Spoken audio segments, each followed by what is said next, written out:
Good afternoon and welcome to the City Club of Eugene's May 1st, 2026 program, Beyond Enrichment, Arts as a Lifeline for Youth Wellbeing. My name is Alyssa Gilbert, President of the City Club of Eugene, and it's my honor to welcome you to another of the many forums we've held since 1990 in the name of our mission to build community vision through open inquiry. City Club creates access to our local leaders and provides a platform for Eugene area community members to be heard. In light of the division we're experiencing in the world, I believe it's important now more than ever for us to gather as a community with curious minds and mutual respect. This space to listen, ask, learn, and gather is what City Club aims to provide to our community each week. Anyone who attends a City Club forum has equal access to asking questions in our space. We would love for you to browse our past programs at cityclubofeugene.org or our YouTube or Facebook. Please consider becoming a member if you'd like to support our rigorous volunteer work as Oregon's only city club that provides weekly forums. There are many ways to partner with us, and I'd like to thank our sponsors. The University of Oregon has helped Oregonians question critically, think logically, reason effectively, communicate clearly, act creatively, and live ethically since 1876. Get more information at uoregon.edu. Lane Community College transforms lives through learning. LCC provides comprehensive, accessible, high-quality educational opportunities that promote student success. For more information, visit lanecc.edu. Thank you to Lane County for their generous support and to our web host, 9 Planets, whose website support is critical in our functioning, making it easy to sign up as a member or learn more about us. A couple of quick reminders. We are thankful to Food for Lane County for allowing our guests to park across the street at the dining room. We'd like to remind you to only park in their 2 head-in rows, not on the other side, as that is not their parking lot, and you could potentially be towed, so just be aware of that. Also, please silence cell phones, and I will now turn the mic over to the coordinator of today's program and City Club board member, Kelly Johnson.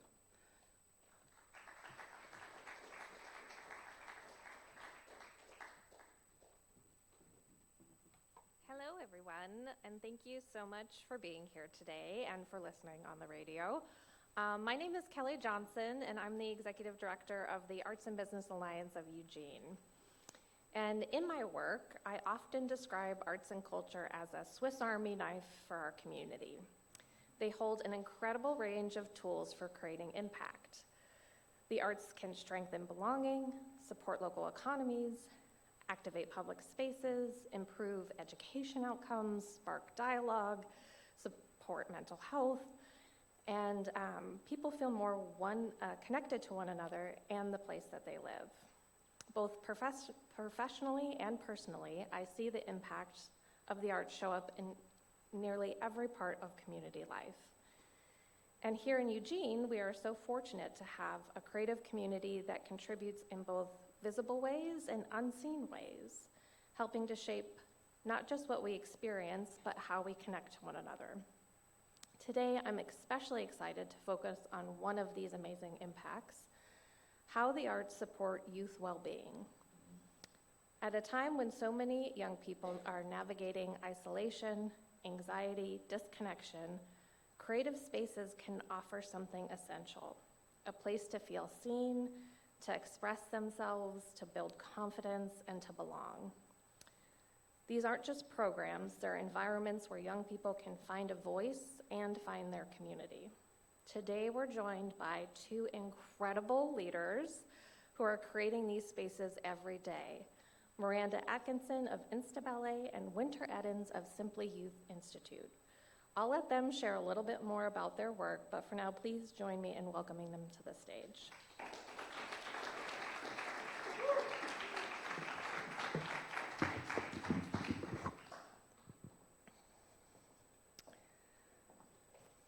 Thank you, guys. First up, could you each take a second to briefly describe your program or your work? Hello, everyone. I'm so excited to be in this space. I'm Winter Eddins, the Executive Director for Simply Youth Institute.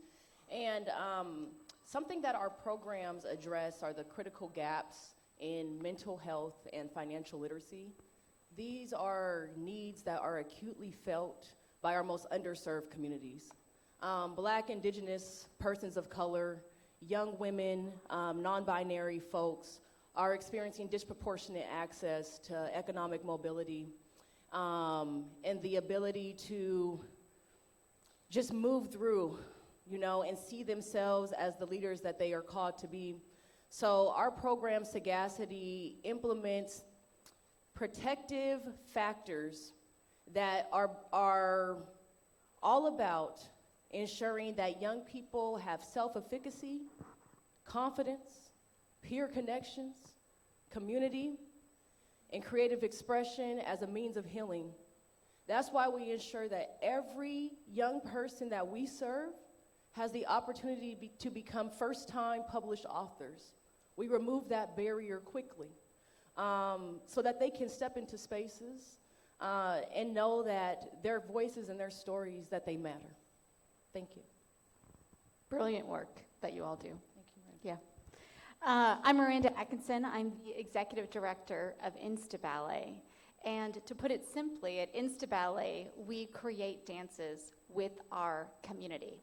And the way that we do that is we bring professional artists together with community audiences, and together they make dances in real time based off the audience ideas. So at an Insta Ballet, the audience is the choreographer. Now, we do that in a couple of places.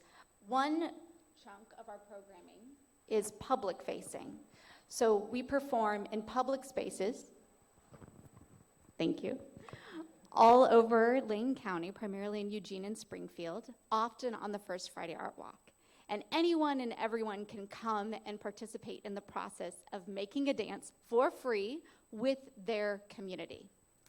The other branch of our organization involves on-site accessible youth performance workshops. And that's where we go to schools and partner with other youth-serving nonprofits so that those youth have the chance to use that same approach to create a dance that is about them and their experience. And while we work with all children and support all youth in our community, we take care especially to make sure that we are serving youth with autism, youth who are neurodiverse, youth with disabilities, youth who may have experienced trauma or abuse. Think youth populations who often face significant barriers to accessing creative opportunities like those.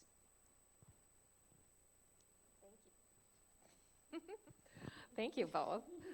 Could you each share a moment that made you think, this is why this work matters? Yes, I have a few recent examples, and I didn't want to get you. I want to just be transparent with you all. Yeah, thank you. I work with a client who is navigating the local community college system.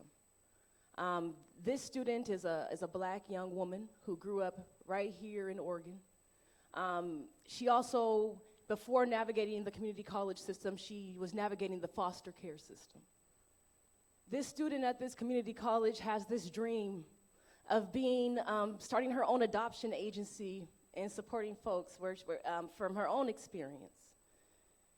This client has been at this community college going on 7 years.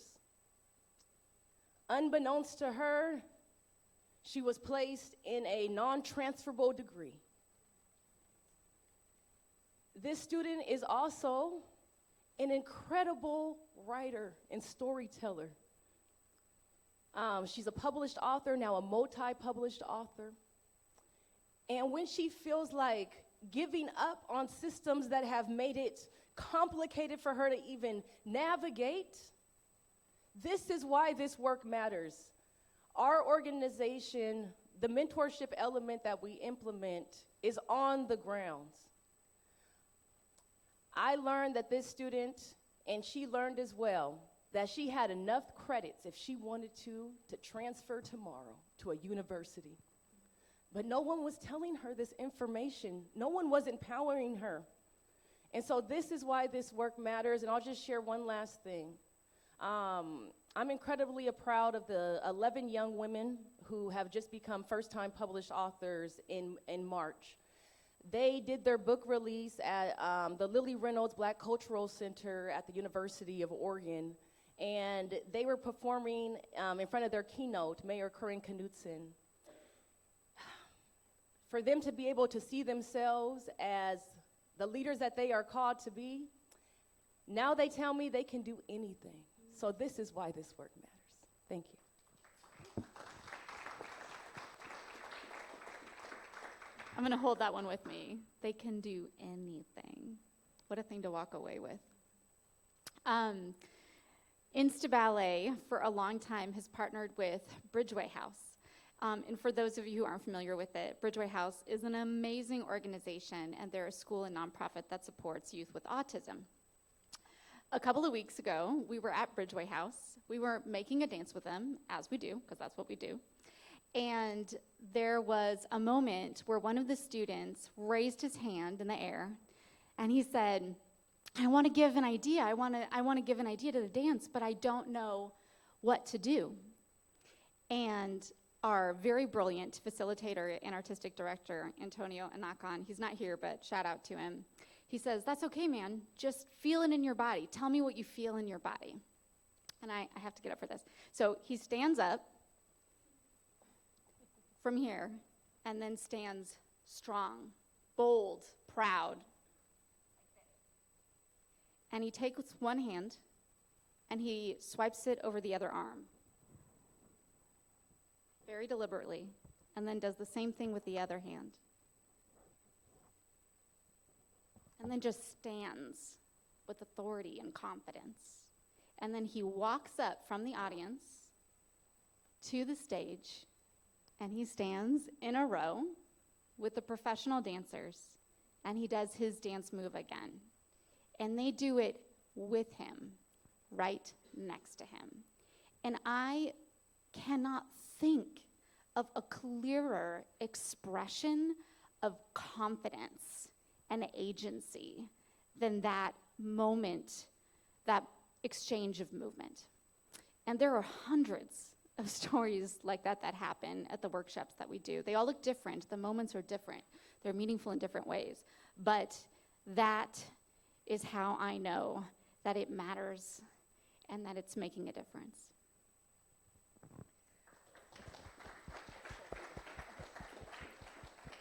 You guys are doing such amazing work in our community. What is it about creative expression, whether it be writing or movement or performance, that supports confidence, belonging, and mental health in ways that other programs don't? Yes. Thank you for this question. This is very special. On your tables, and I'll go ahead and share this picture here. So this was my student, Amaya Varble. She is an incredible community member that's born and raised right here in Eugene. She grew up in an uphill battle, experiencing homelessness for most of her life. This young person, when she got into our Sagacity program, she showed up every single day,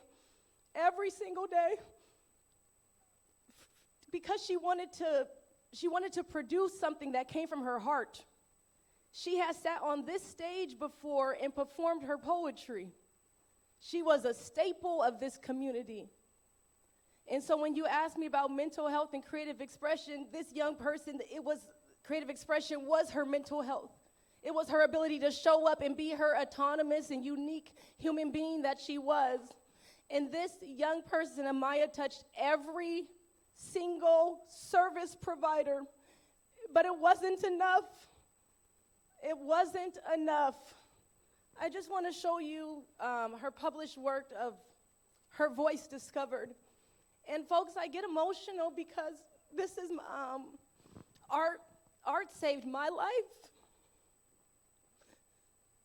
And her voice and her words will continue to live forever. And I encourage you to get to know her story. She was a community member of this place and space. She was a young black woman. We represent 1.1% of this community. We should know her name, and we should know her story, and we should know where we need to do better. Thank you.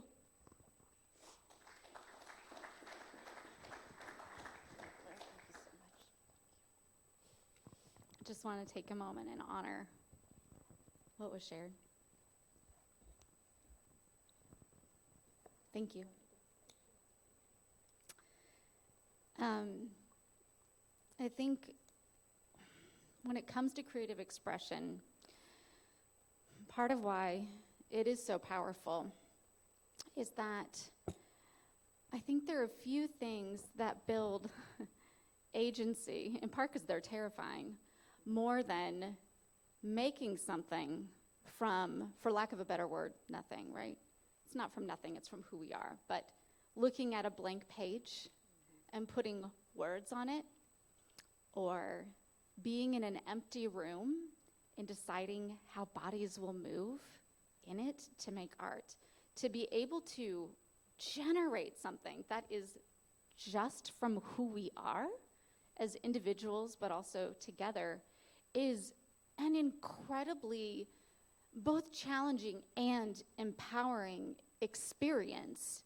And that is part of why what we're talking about today is not just the breadth of impact of the arts, but the depth of impact. And there are few experiences that can have that profound of an impact on individuals and on communities. And while art is being made with other people, on top of that, it's fostering social connection and combating isolation. I mean, it's truly incredible.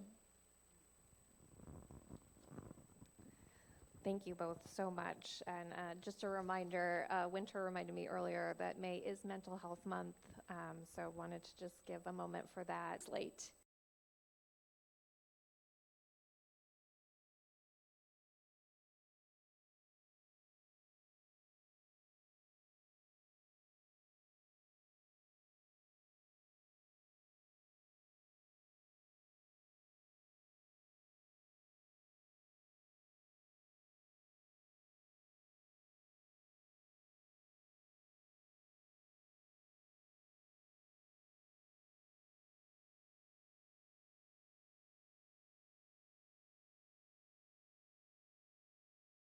And ask the audience there what they want to see.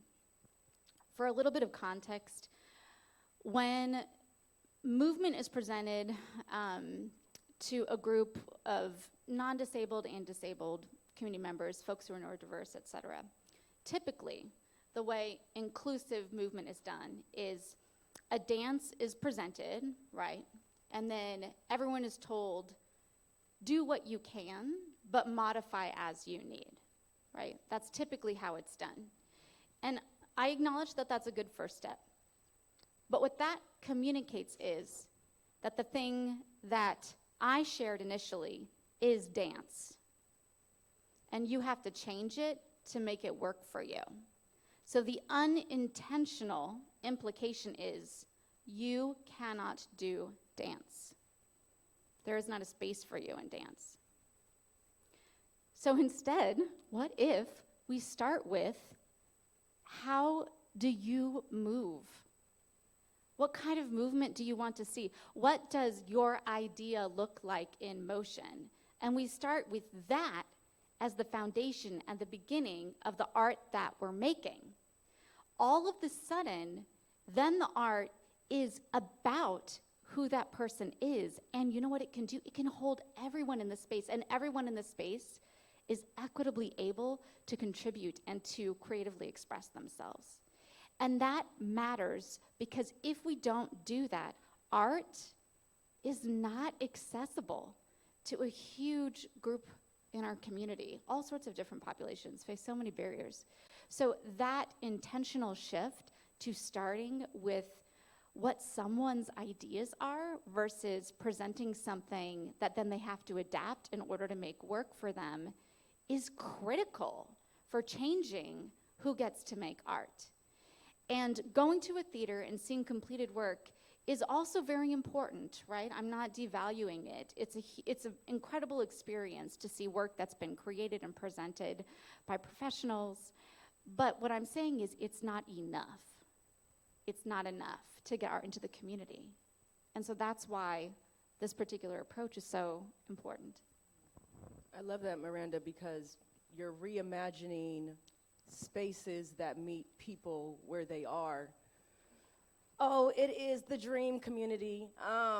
These these young people are creating the world that they want to see, and I'm telling you, it's happening in real time, because when these young people come into our spaces for our workforce professional development program, they come in as strangers. They don't know. They come in with not knowing anybody who's sitting next to them, and those people sitting next to them not only have different majors, but also different lived experiences and backgrounds, and they have to get curious. And what I love the most is that these strangers become the closest community members that you could ever imagine, because they are able to start to test out telling their stories.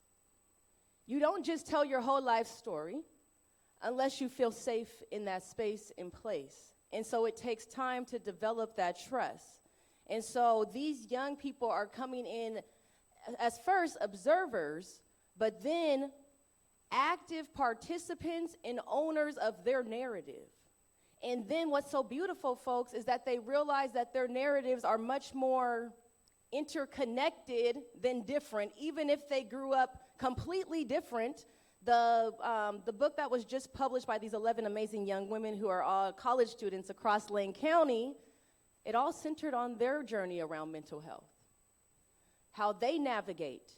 And let me tell you why this is critical. I won't give my age. I look young, right? I'm 20. Thank you. That was very kind of you. That's how I'm able to connect with these young people. I still consider myself a young person, but when these young people are able to tell their stories amongst each other and then they're published, those stories are reaching, that impact reaches beyond, right? They are able to connect with people way deeper than hearing from their elder or their mentor. They are talking to each other. They are creating their own living ecosystem. They are creating their own new world, because community, we need it right now. It's urgent. Okay, so please don't count these young folks out. They are the game changers and the change makers. I promise you. I see it. I'm seeing it in real time. Thank you. Many young people today that you work with face barriers to traditional art spaces. What changes when access is intentionally designed rather than just assumed? Art is the story of who we are, right? Art is the creation of cultural artifacts that tell the story of individuals, our community, our country, our global society.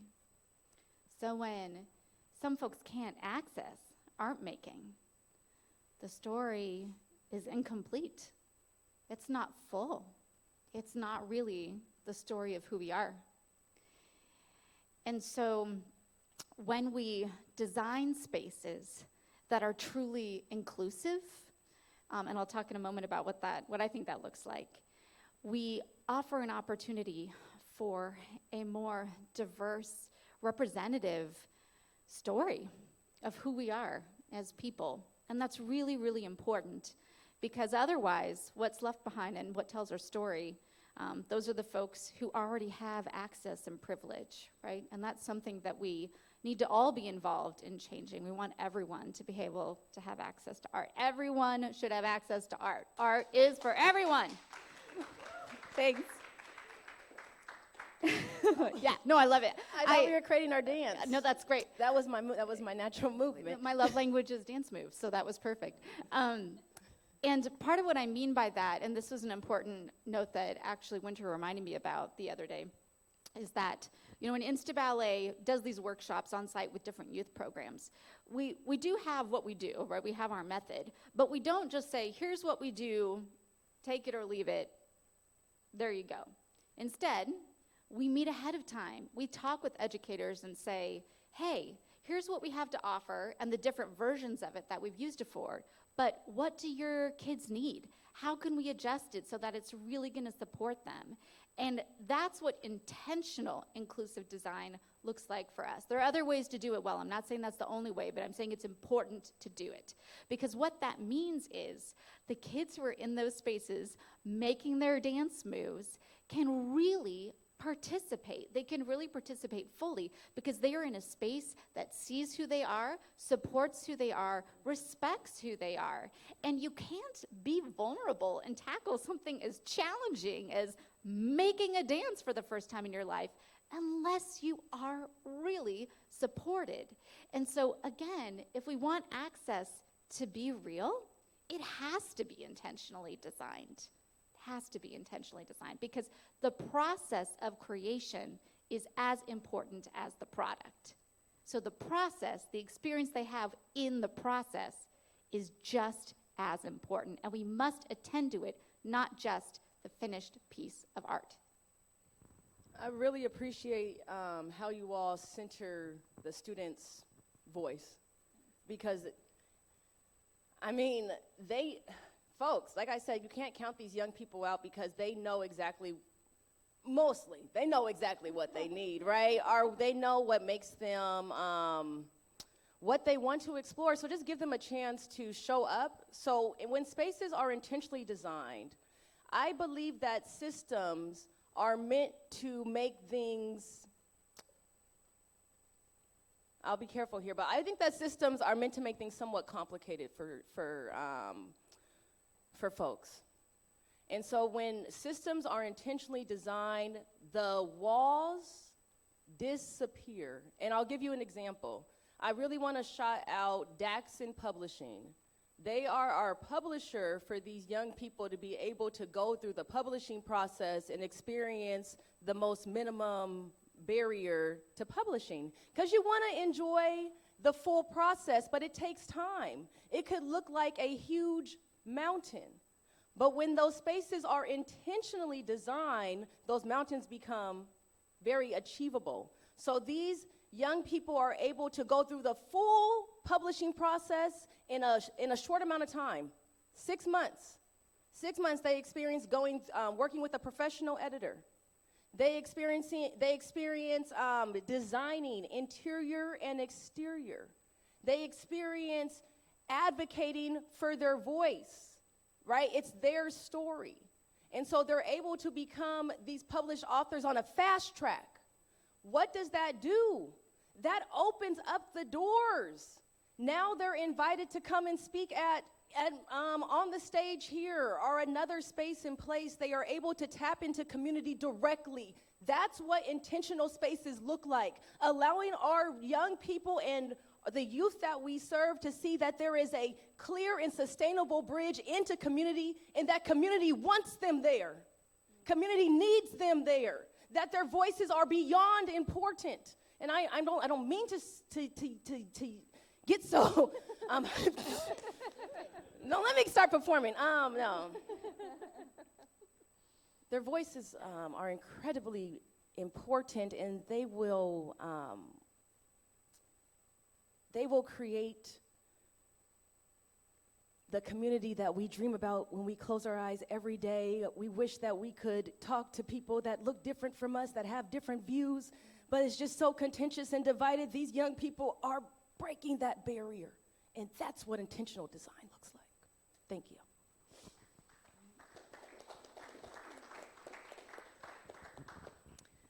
I have one more formal question, and then we'll take like a little break, and then I can't wait to hear your questions for these phenomenal leaders. But my last question for you two is, if the decision makers in this room or listening on the radio remembered one thing about the relationship between youth well-being and the arts, what would you want that to be?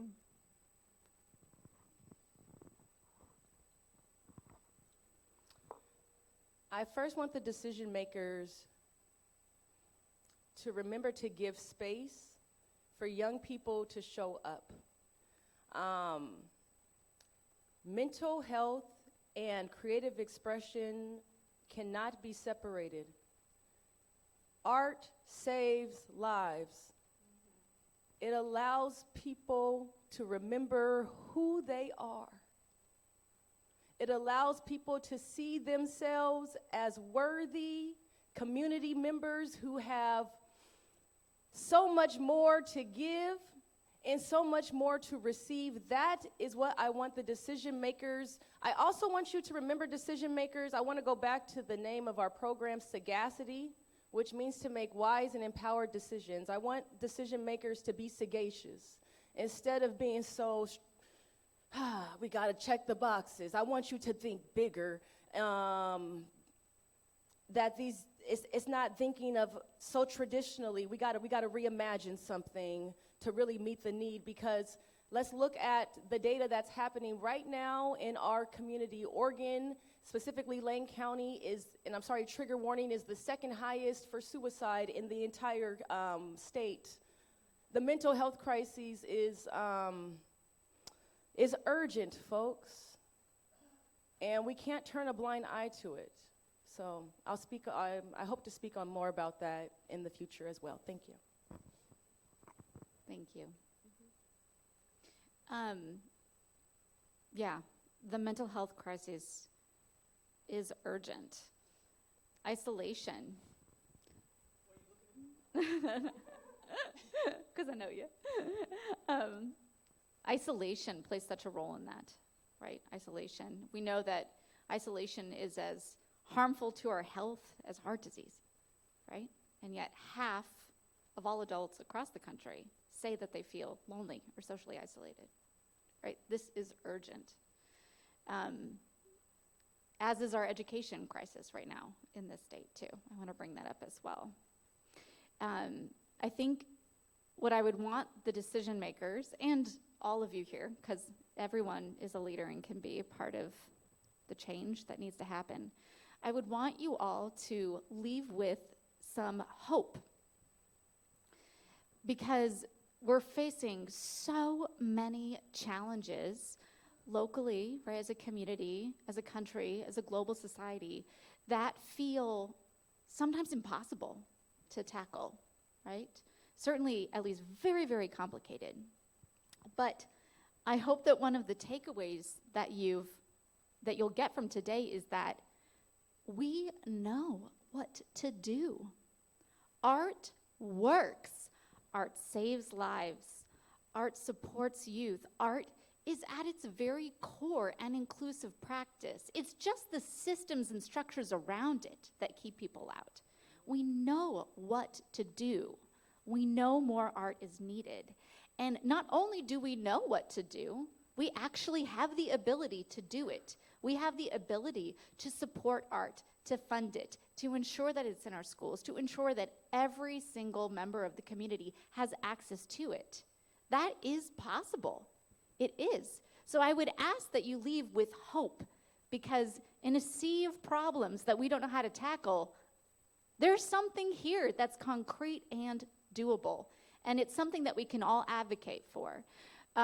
And it won't happen if we're complacent. So please leave this space and be arts advocates and talk about what you've learned here today. Or if it's not new information to you, then please just go around and as you're walking down the street, you just talk to everyone that you meet about art and what a difference it makes and how important it is for our community. So I leave with you with hope, but also a little bit of a fire, hopefully to do something about it, because this won't happen if we don't all collectively say that it matters and that we care about it and that we need it to be funded and supported. Yeah, let's give a round of applause for that. Oh, friends and neighbors, can you believe that we have amazing, talented leaders like this here in Eugene, in our community? Yeah. We're going to take a quick break, and then we'll have some questions right here at the blue microphone, and I'm going to welcome up Alyssa.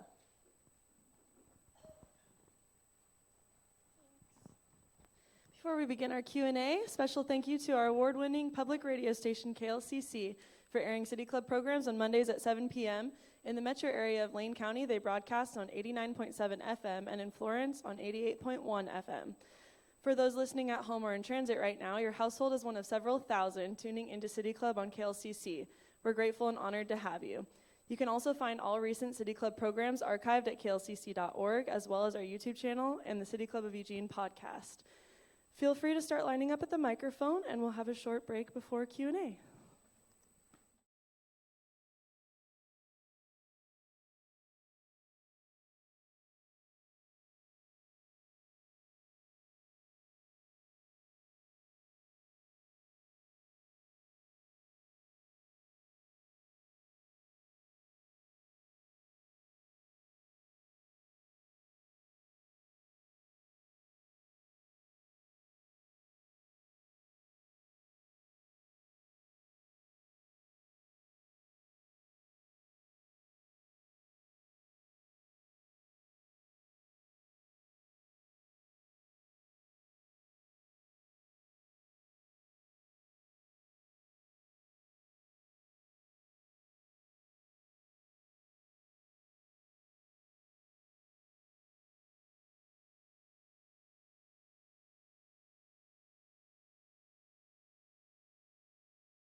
right. Remember to line up at the blue microphone if you have questions. And I think we're going to get started.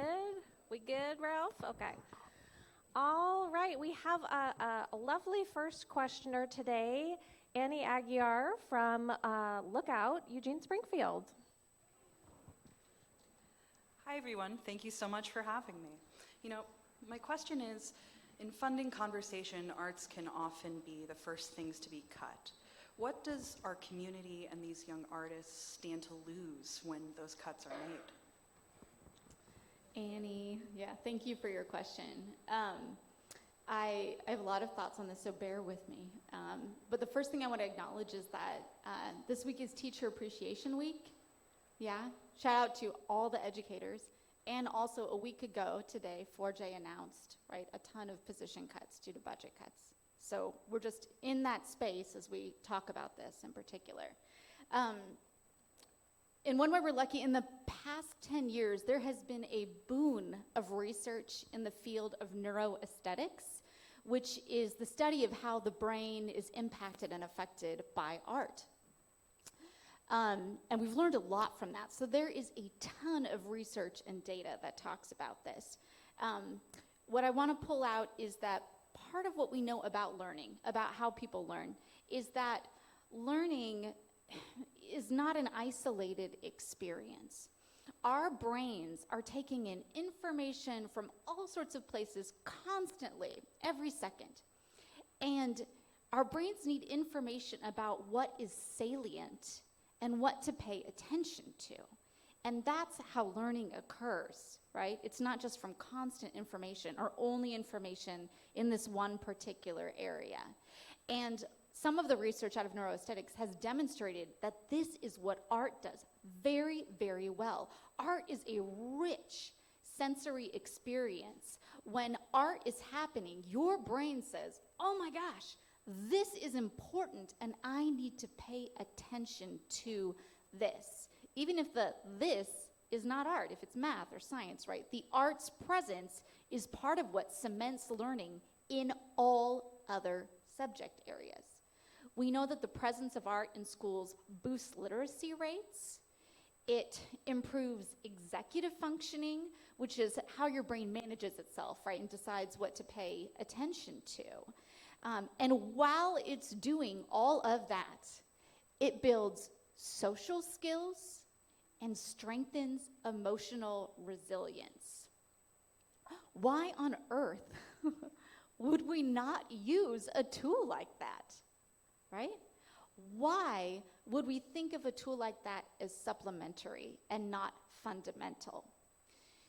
I think part of what happens is that in a resource-scarce environment, much like the one that we're currently in, people making really difficult decisions, right? And I acknowledge these are tough decisions and I don't have all the information. But I think what happens is we say, well, it's too bad, but we need to cut art to save education. But here's the thing, art is education. By cutting art, you are not saving anything. And what youth lose is all of that, right? It is a depth and breadth of understanding across all subject areas, and then, of course, the social and emotional elements that we've already discussed. That's what I got to say about that. Thanks for sticking with me. Yes. Art is education. I'm going to give two examples. So I was in the classroom. I was a multilingual educator teaching English as a second language, or English language development that they call it, where I'm from in Los Angeles County. Came here about 3 years ago to run programming for Simply Youth. My students, English language learners, folks, are such incredible, oh my goodness, they have so many talents. Not only do they speak multiple languages, they have a rich culture, rich experience. But our educational system has placed certain limitations. My students at the time were not allowed to explore additional creative opportunities. They had to take an extra academic class. What did this result in? It resulted in low self-esteem. It resulted in why am I here? I got to exit out of this class? Am I being punished because I speak multiple languages? Implementing art and creative expression in the classroom, we would have them tell their own creative stories. Oh, were they the greatest storytellers? And so when you say eliminating creative expression opportunities and funding, I don't think it's possible. Because in order for a student to process experience, to process moving to the next step, that is creative expression. My final example is last week, I performed on this stage, shout out to the Well Hall.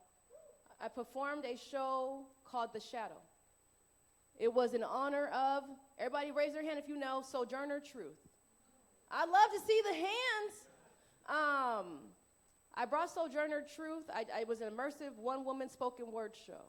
I brought Sojourner Truth to Eugene, Oregon, and she spoke about the silence that is happening around the mental health crises and the substance abuse in this community. And so those type of opportunities to be creative, to deliver a message in that regard, I could have done a presentation on Sojourner. It wasn't gonna be felt the same way. And so these young people, they need different ways to express themselves about what they are experiencing and how they are going to move through and all of the things. So you can't eliminate the funding. That is the foundation of education. Going back to what Miranda just said, is art. Yes. Thank you.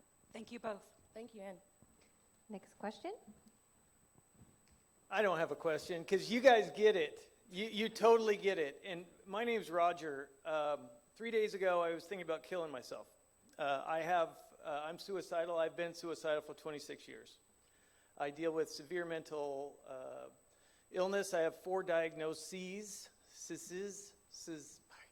What is that word? Diagnoses? Yeah. Words. And if it wasn't for art, I wouldn't be here. I mean, pure and simple. What they're saying, I'm the face of exactly what they're saying, and I'm not alone. There's a lot of people out there. And every single one of you has the power within yourselves to do something about it. And it doesn't take money. It just takes you getting involved. When you see something or hear something that, it's not your style, understand that if you see a picture and you don't like it, it may be amateurish, it may be something that's like, it's not for me. Now look at it through the eyes of this person is saving their lives by doing this. This thing that they are creating is helping them save their lives. It makes that seem a little different.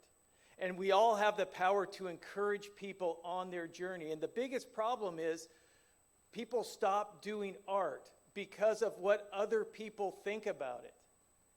And that's where we all come in. We all come in. We all have a say. We can encourage people. And we could facilitate art.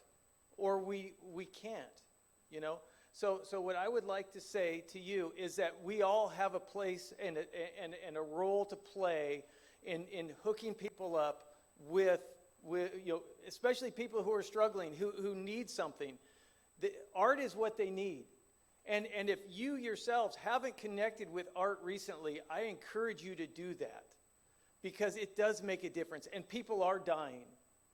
And this is a tool. Art is a life-saving tool, and they both said it in their presentations. I live it, and I've been living it for 40-some years. So, and I'm just at a place now where I could start giving back. And I teach an art class. I do murals around town. Anything to get people connected with art. So please just keep that in mind as you go through your days. It's everywhere. So anyway, and you guys are awesome, and I love both of you. Thanks, Roger. Yeah, we love you too. If you don't know him, Roger is one of the most beautiful humans, and he makes our community better every single day with what he does. Thank you for sharing. Thank you very much. My name is Betsy Pownell. I'm a City Club member, and I wear other hats with City Club. And thank you both so much. Kelly, thank you for putting this on. It's great. Quick question. You're both so inspiring and knowledgeable. Sorry, get emotional. Do you work with teachers, like at continuing education seminars, or just to inspire teachers to think outside of the box, not just art teachers, but other subjects? As a fellow educator, oh, I love educators. Our organization is made up of educators. So we ensure that if you have questions about any of the work and how to support in creating these safe and inclusive spaces for young people, we are so more than happy.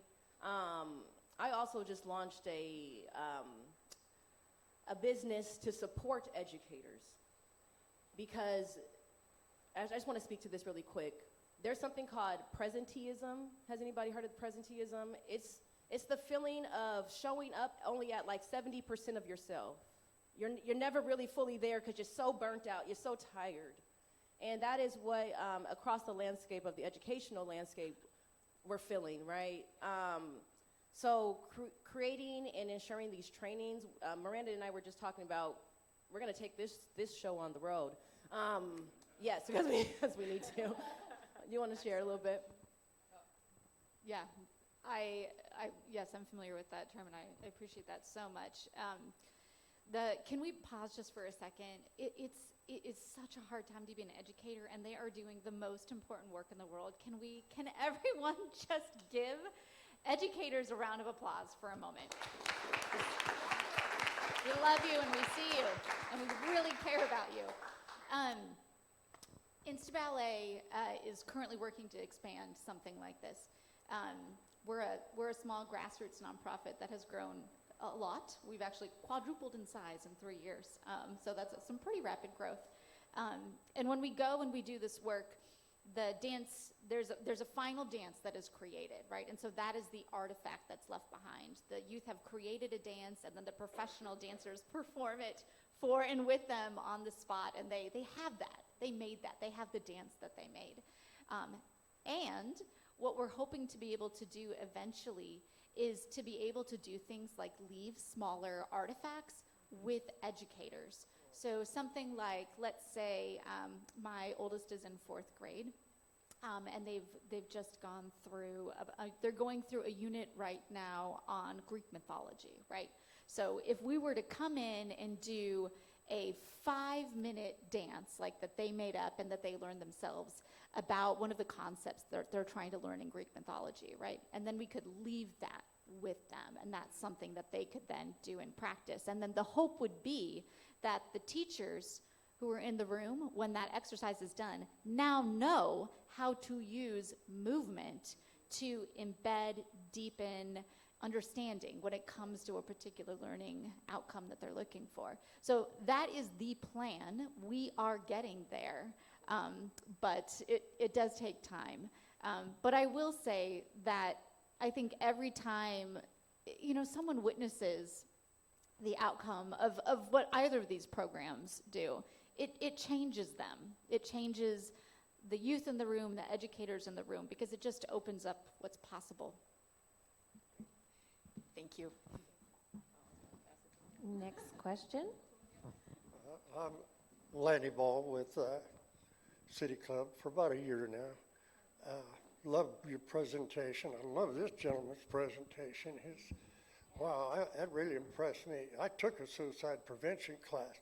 It never completed, but I took it and it was so beneficial. Now, what I've noticed is in your speech in here, communication, whether it's without verbal speech and just the body or self-expression, I've had so much. I'm an Uber driver, by the way, and I meet all kinds. I mean, doctors, lawyers, philosophers, down and outers, broken-hearted people. I've had them question me, ask questions. I'm the doctor, so to speak, you know. I let myself be one. I let myself be one. I had a woman sat in the back seat. Well, how you doing, young lady? She's going to the University of Oregon, singing. I said, singing? Well, go ahead and sing. You really mean it? Well, yes. And she sang a cappella, and she just let it out. And I just give her accolades. I thought that was wonderful. And you know, one other one is, so I'm losing it here. You're doing great. Oh, yeah. The visual representation, Charlie Chaplin, and some of those expressed all kinds before things. And I also went to a ballet here at the Holt Center, I believe it was, accidentally.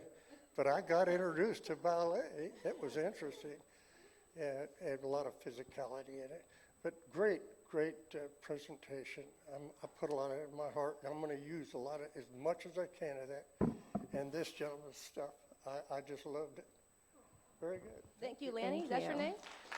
Okay. I was just going to say, Lanny, it sounds like you've created, for like the drives that you do, you've created a really safe and inviting space for folks to actually show up and sing a cappella if they wanted to. That's thank you. You're doing great work. Yes.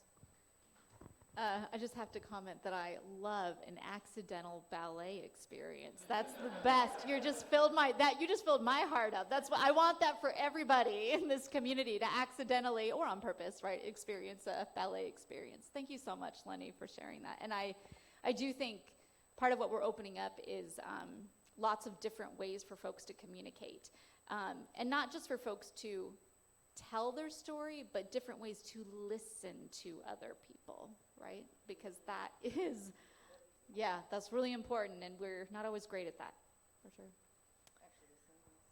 Well, thank you all for being here today and sharing space with us and learning from these phenomenal females. You can experience Insta Ballet at the First Friday Art Walk right here at the Wow Hall coming up in June. And actually, Winter is going to win an award on Tuesday night at the ABAE's Brava at the Holt Center. So if you want to support her, you can come to that. And with that, I welcome back up Alyssa. Thank you all so very much.